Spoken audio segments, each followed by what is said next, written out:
नमस्कार, स्वागत है आपका कौन बनेगा क्विज मास्टर में।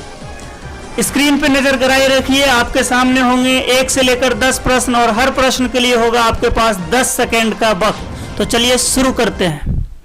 सबसे पहला सवाल आपके स्क्रीन पे रहा ये, इतिहास के आरंभिक काल को निम्नलिखित में से क्या कहा जाता है। आपके ऑप्शंस रहे पूरा पाषाण काल, मध्य पाषाण काल, लघु पाषाण काल, नव पाषाण काल। और सही जवाब है पूरा पाषाण काल। संपूर्ण पाषाण युगीन संस्कृति को 3 मुख्य चरणों में विभाजित किया गया है। यह है पूरा पाषाण काल, मध्य पाषाण काल और नव पाषाण काल। अगले क्वेश्चन की ओर आगे बढ़ते हैं। अगला क्वेश्चन आपके स्क्रीन पर रहा ये, भीमबेटका गुफा किस राज्य में है।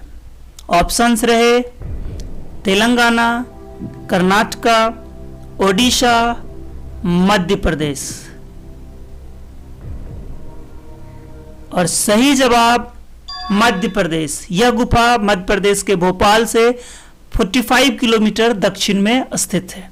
अगला क्वेश्चन आपके स्क्रीन पे रहा ये, किस काल या युग में पत्थर के औजार सबसे पहले पाए गए थे।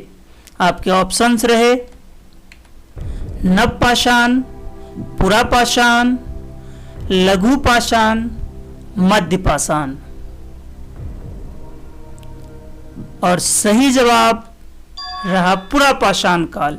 पूरा पाषाण काल में सबसे पहले पत्थर के औजार पाए गए थे। अगला क्वेश्चन, सिंधु घाटी सभ्यता के शहरों की गलियां थीं, कैसी थीं। ऑप्शंस रहे चौड़ी और सीधी, तंग और मैली, फिसलन वाली या फिर तंग और टेढ़ी। सही जवाब रहा चौड़ी और सीधी। सिंधु घाटी सभ्यता में सड़कों की गलियां चौड़ी और सीधी थी तथा एक दूसरे को समकोण पर काटती थी। अगला क्वेश्चन ये, निम्नलिखित में से कौन सी सभ्यता अपने नगर नियोजन के लिए प्रसिद्ध है।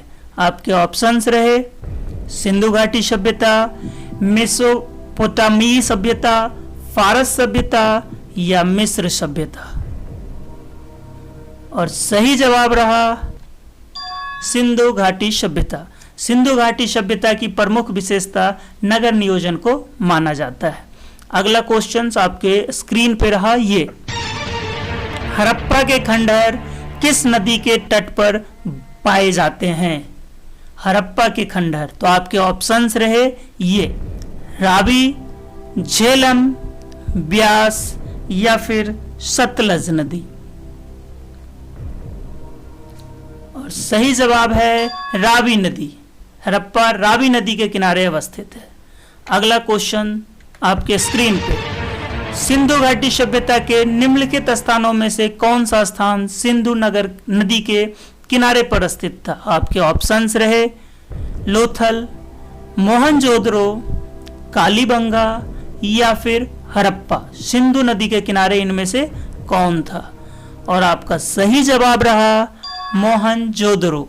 मोहनजोदड़ो पाकिस्तान के सिंध प्रांत के लड़काना जिले में सिंधु नदी के दाहिने तट पर स्थित है। अगला क्वेश्चन, सिंधु घाटी सभ्यता की लिपि कौन सी है। आपके ऑप्शंस रहे तमिल, खरोष्टी, अज्ञात या ब्राह्मी। कौन सी लिपि थी सिंधु घाटी सभ्यता की। और सही जवाब रहा अज्ञात। सिंधु घाटी सभ्यता में जो लिपि थी उसमें लगभग 64 मूल चिन्ह थे और 250 से 400 तक अक्षर थे। यह लिपि चित्रात्मक थी और अभी तक इस लिपि को पढ़ा नहीं जा सका है, इसलिए इसका आंसर होगा अज्ञात। अगला क्वेश्चन आपके स्क्रीन पर, मोहनजोदड़ो का स्थानीय नाम क्या था।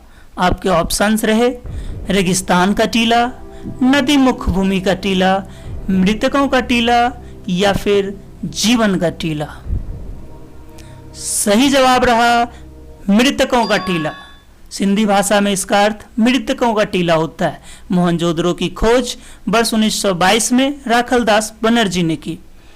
और अंतिम प्रश्न आपके स्क्रीन पे रहा ये, मोहनजोदड़ो में सबसे बड़ा भवन कौन सा है? ऑप्शंस रहे विशाल स्नानागार, धान्यागार, सस्तंभ हॉल या 2 मंजिला मकान, सबसे बड़ा भवन। और आपका सही जवाब रहा धान्यागार। मोहनजोदड़ो का धान्यागार 45.72 मीटर लंबा और 22.86 मीटर चौड़ा था, जो कि वहां का सबसे बड़ा भवन है।